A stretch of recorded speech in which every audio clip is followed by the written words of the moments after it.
اب جو بات عرض کرنے لگا ہوں وہ کمزور میجر اور کمزور سماعت والے نہ سنیں.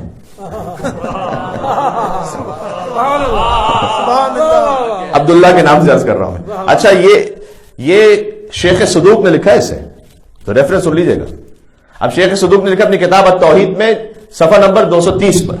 چلیں اتنا ایگزیکٹ ریفرنس ہے, جا کے چیک کر لیجیے گا. پھر علامہ مجلسی نے دار الانوار میں لکھا اسی سے.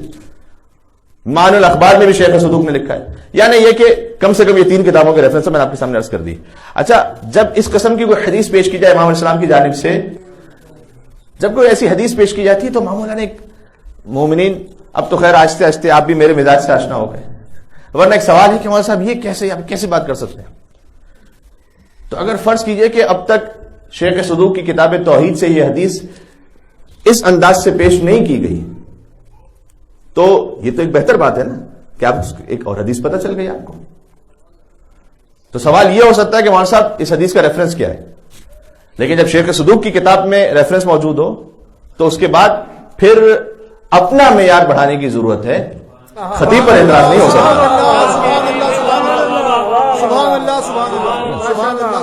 اور ہم سبھی کسی نہ کسی ارتقا سے گزر رہے ہوتے ہیں, تو مجھ سمیت, یعنی کہیں نہ کہیں ایسے ایسے بلند ہو رہے ہوتے ہیں. تو اس کتاب میں حدیث ہے ابن ولید نامی راوی سے, اس نے امام علیہ السلام سے پوچھا تھا, بڑی تفصیلی سند ہے اس کی. تو امام سے اس نے پوچھا تھا کہ مولا یہ جو ہم اللہ کہتے ہیں, عبداللہ سے بات چل رہی, یہ جو ہم اللہ کہتے ہیں, آپ نماز میں کہتے ہیں اللہ اکبر, اس سے نماز شروع ہوتی تکبیرۃ الاحرام, وہ تکبیر کے جس سے کچھ چیزیں نماز میں حرام ہو جاتی ہیں. نماز کے دوران ہنس نہیں سکتے, بات نہیں کر سکتے, یہ سب حرام ہو جاتا ہے. تو یہ اللہ کا مطلب کیا ہے, لفظ اللہ کا مطلب کیا ہے؟ ٹھیک ہے. اچھا سوال اسے کیا جا رہا ہے کہ جس کے خاندان نے سب سے پہلے اسے اللہ کہا تھا. عالم انوار میں جن کے خاندان نے سب سے پہلے اسے اللہ کہا تھا, تو فرشتوں نے تو انہی سے سیکھا تھا. لہذا مولا اس اللہ کا مطلب کیا ہے؟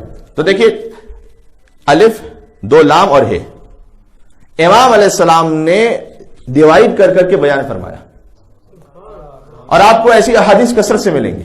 اور اسی خاطر ہے کہ امام علیہ السلام فرماتے تھے کہ جو قرآن کا علم ہے اس کے اسرار و رموز ہیں وہ ہم سے آ کر پوچھو تو ایک ایک حرف کی جو امام تشریح بیان فرماتے تھے. سبحان اللہ سبحان اللہ سبحان اللہ. مثلا 5ویں امام کی حدیث ہے کہ کسی نے کہا ما معنی الصمد, مولا یہ صمد کے معنی کیا ہے؟ قل هو اللہ احد اللہ الصمد.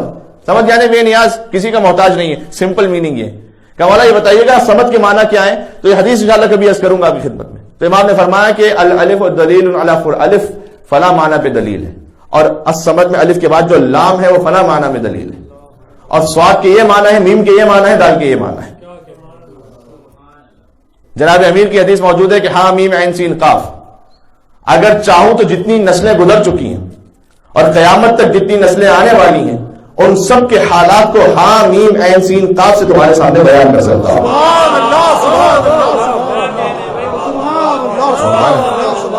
مل کے صلوات دیں اللہ صلی اللہ علیہ محمد وعلی محمد. تو یہ وہ معارف ہے نا, اللہم صلی علی محمد وعلی محمد. سبحان اللہ سبحان اللہ سبحان اللہ. دیکھیں ماشاءاللہ کافی اچھی تعداد میں ہے, تو آپ صلوات جب مل کے بھیجیں گے تو بات کرنے میں بھی لطف آئے گا.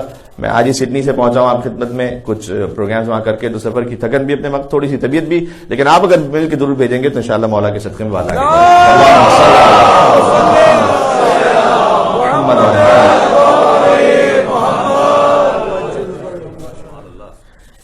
کہ مولا یہ اللہ کا کیا معنی ہے؟ امام نے فرمایا کہ الالف,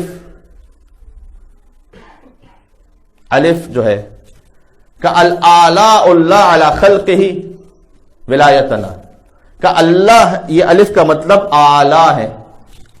اعلی یعنی الف اس کے اوپر مد, لام الف حمزہ. اعلی سے مراد نعمات, نعمتیں. اعلاء اللہ علی خلقہ ولایتنا, کہ ہماری ولایت کی وجہ سے اللہ نے اپنے بندوں پر جو نعمتیں نازل کی ہیں, اللہ میں الف ان اعلیٰ پر اگر دلیل ہے تو یہ بھی کہہ سکتا ہوں, اور اس طرف اشارہ ہے تو یہ بھی کہہ سکتا ہوں.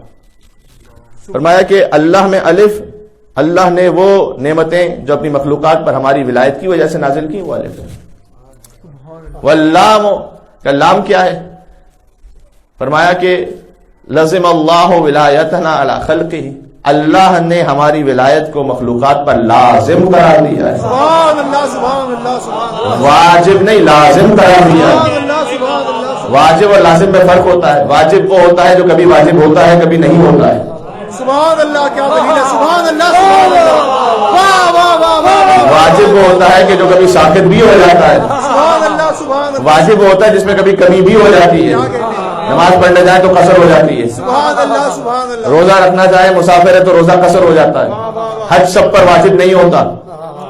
فرمایا اللہ نے ہماری ولایت کو سب پر واجب نہیں کیا بلکہ لازم کیا، سبحان اللہ سبحان اللہ سبحان اللہ، اور ولایت کا جو لزوم ہے وہ چاہے ایک دن کا بچہ ہو یا 80 سال کا بوڑھا ہو، سبحان اللہ، اگر اسے شعور نہیں ہے تو اس کی پکڑ نہیں ہے کہ تم نے اس کا اقرار کیا یا نہیں کیا، لیکن ولایت لازم اس پر بھی ہے۔ سبحان اللہ سبحان اللہ، ابھی بات سن لیجیے گا، ایک دن کا بچہ مولانا صاحب اس پہ کیسے لازم ہو گیا؟ ہاں اس کی پکڑ نہیں میں اس کر رہا ہوں جب تک وہ شعور میں نہ پہنچے، لیکن ولایت کا لزوم اللہ کی ساری مخلوقات پر ہے۔ اور وہ ایک دن کے بچے کی بات یہ ہے کہ بزرگ صحابی رسول ہیں، وہ کہتے ہیں کہ رسول اللہ کے پاس کچھ افراد آیا کرتے تھے اور آ کر سوال کیا کرتے تھے کہ یا رسول اللہ میں سفر میں تھا اور میرے یہاں ولادت ہوئی ہے اور میں خبر نہیں رکھتا اور علم نہیں رکھتا کہ اللہ نے یہ صحیح النسب ہے یا نہیں ہے، تو فرماتے تھے کہ اپنی اولادوں کا امتحان کرو محبت علی ابن ابی طالب کے ذریعے، ایک دن کا بچہ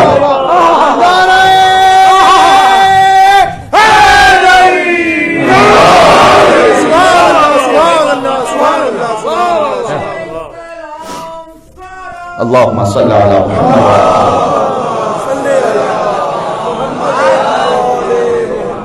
کیا کہنے، سبحان اللہ سبحان اللہ، فرمایا کہ اللہ نے ہماری ولایت کو جو لازم کیا ہے اپنی مخلوقات پر، اللہ کا لا اس پر دلیل ہے، اور اللہ کا جو ہا ہے کہ ہوان لبغض محمد لمبغض محمد و آل محمد علیہ السلام، ہوان کہتے ہیں ذلت اور رسوائی کو۔ فرمایا کہ اللہ کا جو ہا ہے اس بات پر دلیل ہے کہ اللہ نے مشیت میں یہ قرار دیا کہ جو کوئی محمد اور آل محمد سے بغض رکھنے والا وہ کبھی نہ کبھی دنیا میں کسی مقام پر ذلیل و رسوا ہو جائے گا۔ سبحان اللہ سبحان اللہ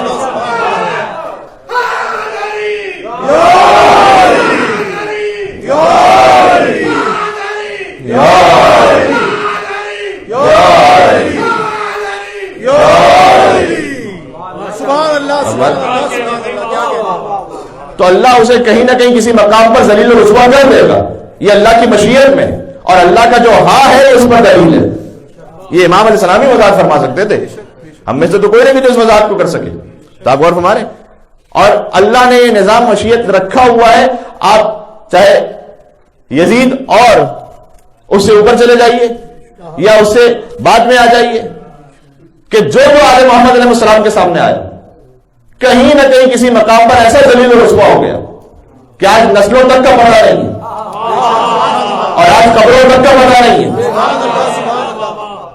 اور ایک وہ کہ جو شہید ہو گیا نہ جسے کفن دیا گیا، ابھی میں منزل مصائب سے دور ہوں، اسے فضائل کی اعتبار سنیے گا، نہ جس کے جنازے کو دفنانے والا کوئی تھا، آپ اور ہمارے تو فقط وقتی طور پر حالات جو مصلحت کے تحت ہوتے ہیں اس کا معاملہ کچھ اور ہے، لیکن اللہ سبحانہ وتعالیٰ نے نظام یہ رکھا ہے، اور آج تک آ جائیے چاہے وہ ذاکر نائک ہو یا صدام ہو،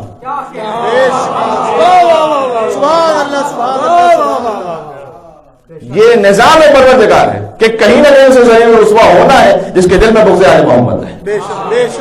تو امام نے فرمایا اللہ کا مطلب یہ ہے۔ اب پھر سے کنکلوڈ کرنے ایک نتیجہ عرض کرنے کی کوشش کرتا ہوں۔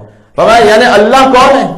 اللہ وہ ہے، الف دلیل ہے اس بات کی کہ جو ہماری ولایت کی نعمت تمہیں عطا کرے، اور خدا وہ ہوتا ہے کہ جو ہماری ولایت کو ساری مخلوقات کا واجب کر دے،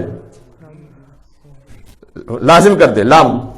اور ہاں فرمایا کہ خدا وہ ہوتا ہے کہ جو محمد علیہ محمد علیہ السلام کے دشمن کو کہیں نہ کہیں ذلت اور رسوائی سے دوچار کر دے۔ دیکھیں یہ جو اللہ ہے اس اللہ کے ماننے والے ہم ہیں،